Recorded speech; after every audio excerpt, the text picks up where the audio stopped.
Hi guys, कैसे हैं आप सब। जैसे कि आप जानते हैं कि एडमिट कार्ड अब इशू हो चुके हैं। तो अब होपफुली एग्ज़ाम हमारे हो जाएंगे, और जब एग्ज़ाम होने हैं तो क्या हम उसके लिए अच्छी तरह से प्रिपेयर हैं, या फिर जो बचा हुआ टाइम है क्या हम उसमें अच्छे से प्रिपरेशन कर सकते हैं। तो जी हाँ, हम उसकी प्रिपरेशन अच्छे से कर सकते हैं। और उसके लिए हमारे पास जो जो तरीका होना चाहिए, मैं उसके लिए आपको थोड़ी सी हेल्प करने के आया हूँ। कि आप अगर सीए फाउंडेशन में हैं या सीए इंटर में हैं, क्योंकि मैं ये 2 लेवल पढ़ाता हूँ, तो मैं उन बच्चों को अपनी तरफ से गाइडेंस देना चाहता हूँ कि आपको अपनी रिविजन कैसे करनी चाहिए इन बचे हुए दिन के लिए। पहले मैं आपको सीए फाउंडेशन के बारे में बताऊंगा, फिर सीए इंटर ग्रुप 1, फिर सीए इंटर ग्रुप 2। मैं आपको अपने सब्जेक्ट्स के लिए, सीए फाउंडेशन के लिए देखो मैं आपको सारे सब्जेक्ट्स के लिए गाइड कर सकता हूँ, लेकिन सीए इंटर के लिए मैं चाहूँगा कि मैं अपने सब्जेक्ट्स के लिए गाइड करूँ, क्योंकि वो मैं आपको बेस्ट बेस्ट दे सकता हूँ। बाकी सब्जेक्ट्स के लिए आपको किस तरह से करना चाहिए, क्योंकि पेपर कब कब आने वाले हैं वो उसके अकॉर्डिंग डिपेंड करेगा। तो सबसे ज़रूरी बात यह है कि अकाउंट्स का पेपर इन एवरी, मतलब आप फाउंडेशन की बात करें चाहे आप इंटर की बात करें, वो सबसे पहले आता है। तो उसके लिए कितना टाइम काफ़ी रहेगा, इनफ रहेगा, उसके अकॉर्डिंग आपके सामने डिटेल लेके आ रहा हूँ। सबसे पहले मैं सीए फाउंडेशन के बारे में बताऊंगा आप सबको, सामने आपको आप सबकी स्क्रीन पे लेके आ रहा हूँ। प्लीज़ ध्यान से देखना। Revision plan for CA foundation December 2020। आज 2 नवंबर है, और 2 नवंबर के अकॉर्डिंग मैं 30 नवंबर तक की पहले बात करूंगा। 2 नवंबर से 30 नवंबर के बीच में एक स्लॉट डाला है मैंने, क्या 16 नवंबर का, यानी कि यहां से लेकर करीबन 14 डेज जो है हमारे पास, उसमें आप अकाउंट्स प्लस लॉ कीजिए। आप 12 टू 14 आवर्स डेली बेसिस पर निकाल सकते हैं, जिसके अकॉर्डिंग करीबन मेरे पास 168 टू 196 आवर्स बनते हैं। और इसका एक पैटर्न ये बन सकता है कि आप अकाउंट्स के लिए 100 से 120 घंटे और लॉ के लिए 70 से 90 घंटे निकाल सकते हैं। इसके अकॉर्डिंग अगर आप चलते हैं तो आपका 100 से 120 घंटे के अंदर पूरा अच्छे से course concept wise, question wise, practice wise बहुत अच्छे से कवर हो जाएगा। और मैं अभी भी आपको बोलूंगा, मैं बहुत टाइम से बात बोल रहा हूँ कि सिर्फ स्टडी मटेरियल पे मेन फोकस रखिए, स्टडी मटेरियल जरूर करिए, उसके अलावा हमारी बुक से क्वेश्चन करिए, वो प्रैक्टिस पर्पज से आपके काम आएगी, लेकिन पेपर स्टडी मटेरियल से काफ़ी हद तक आता है, तो आपको वो ज़रूर करना है। और ये सारे सब्जेक्ट्स के लिए एप्लीकेबल है, लॉ के लिए, मैथ्स के लिए, इको के लिए। तो ज़रूर ज़रूर ज़रूर आईसीआई को पूरी प्रेफरेंस दीजिए, आपको स्टडी मटेरियल से बहुत कुछ मिलने वाला है। यही सेम चीज़ अब आपको करनी है फिर अगले 14 डेज के अंदर, मैथ्स और इको सेम 12 टू 14 आवर्स का एवरेज निकालिए। इससे ज़्यादा निकाल सकते हो तो बहुत अच्छी बात है, लेकिन इतना टाइम आराम से निकल सकता है। बीच में कुछ फेस्टिवल्स भी आएंगे, कुछ टाइम खराब भी होगा, तो आपको वो कॉम्पनसेट करना है बाकी के दिनों में। तो जी यही पैटर्न पे आप यहाँ रखिए। यहाँ पर भी मैथ्स के लिए 100 से 120 घंटे, इकोनॉमिक्स के लिए 70 से 90 घंटे। हो सकता है कि आपका इकोनॉमिक्स बहुत अच्छा हो, आपको इकोनॉमिक्स में कम टाइम लगे, तो उस टाइम को मैथ्स में डाइवर्ट कर देना। सेम इधर आपको लगता है जी अकाउंट्स अच्छा है, लॉ में थोड़ा वीकनेस है, तो अकाउंट से निकाल के लॉ में डाइवर्ट कर देना। लेकिन वो आपके ऊपर है कि आपको कैसे करना है। और ये सब हो जाने के बाद 30 नवंबर तक मैं ऑलरेडी अपनी तरफ से 5 मॉक टेस्ट आपको प्रॉमिस किए थे। 2 मॉक टेस्ट ऑलरेडी टेस्ट हो चुके हैं, काफ़ी बच्चों के चेक होने के लिए भी आ चुके हैं हमारे पास, हम चेक करके दे भी चुके हैं। और 3 मॉक टेस्ट और आपके पास आने वाले हैं। तो इन 5 मॉक टेस्ट की प्रिपरेशन करिए, प्रैक्टिस करिए, ताकि आपका एग्जाम बेस्ट हो सके। अब एडमिट कार्ड आने के बाद ये फुल चांसेस लग रहे हैं कि एग्जाम होंगे, और वो आपको भी अच्छे से देने हैं। तो कुछ अगर खराब हुआ है, टाइम निकल गया है, तो उसको अब भूल जाओ और अब लग जाओ फाइनल प्रिपरेशन के लिए, कि अब आप अच्छे से क्लियर करेंगे। उसके अलावा आपके पास जो एक लास्ट पॉइंट है वो क्या है, वो एग्जाम डे रिवीजन का है। एग्जाम डे रिवीजन का मतलब यहाँ पे क्या हुआ, एग्जाम डे रिवीजन का मतलब है कि 8 दिसंबर, जब 8 दिसंबर से पहले का टाइम आपको दिया जा रहा है, यानी कि करीबन पहले 7 दिन आपने सिर्फ इसलिए लगाने हैं जो कि अकाउंट्स और लॉ के लिए होगा। अकाउंट्स और लॉ के लिए होने का मतलब ये है कि आपने सिर्फ इसमें अकाउंट्स को करना है और लॉ को थोड़ा बहुत करना है, ताकि डेली बेसिस पर आपका लॉ साथ साथ रिवाइज हो जाए।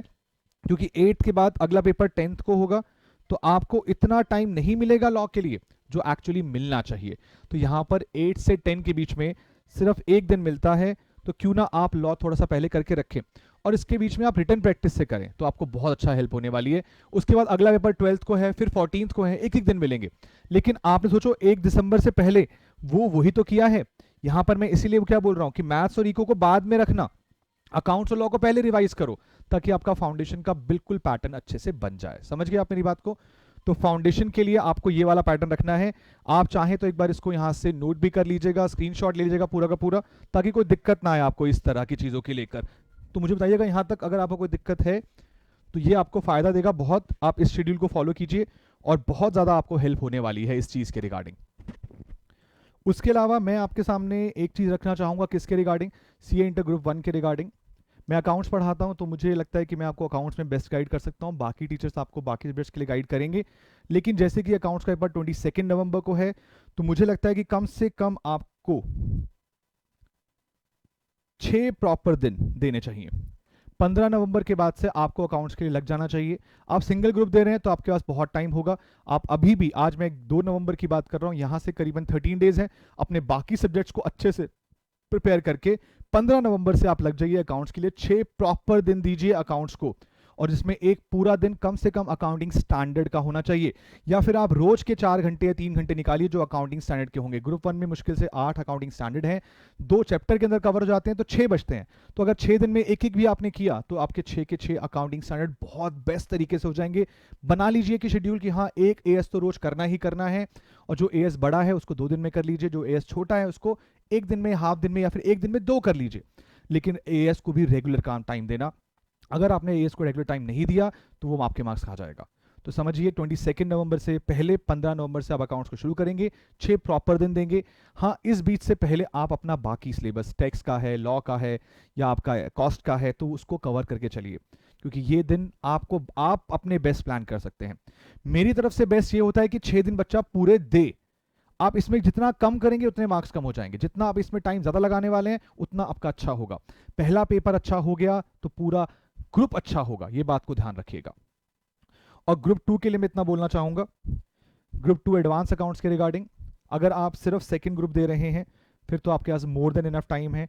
आप आराम से रिविजन शुरू कर सकते हैं। Start your final revision from कहाँ से, 25 नवंबर से, उससे पहले से शुरू कर लो, मुझे कोई दिक्कत नहीं है, आपके पास बहुत टाइम है। फिर से 6 प्रॉपर दिन चाहिए। 6 प्रॉपर दिन के अंदर कम से कम रोज के 2 एएस करने पड़ेंगे, क्योंकि वहां पर 13 अकाउंटिंग स्टैंडर्ड है, 13 अकाउंटिंग स्टैंडर्ड्स हैं, तो आपको बहुत टाइम देना पड़ेगा। ग्रुप 2 का कोर्स ग्रुप 1 के कंपैरिजन में एएस वाइज ज्यादा है, तो वहां पे टाइम भी ज्यादा चाहिए। तो आपके देखिए 25 से करना है, 24 से करना है, आपका किस लेवल पर है इस वक्त पे एडवांस अकाउंट्स, उसके अकॉर्डिंग प्लान करिएगा। और अगर इन केस अगर आप बोथ ग्रुप्स दे रहे हैं तो फिर आपके पास टाइम बहुत कम है। फिर आपको अब, अगर बोथ ग्रुप्स दे रहे हैं तो 22 नवंबर से पहले, इवन 15-16 नवंबर से पहले पहले आपको एक रिवीजन करनी पड़ेगी एडवांस अकाउंट्स की, क्योंकि ये पेपर ऐसा है जो ग्रुप 2 को निकालने में बहुत हेल्प करता है आपकी।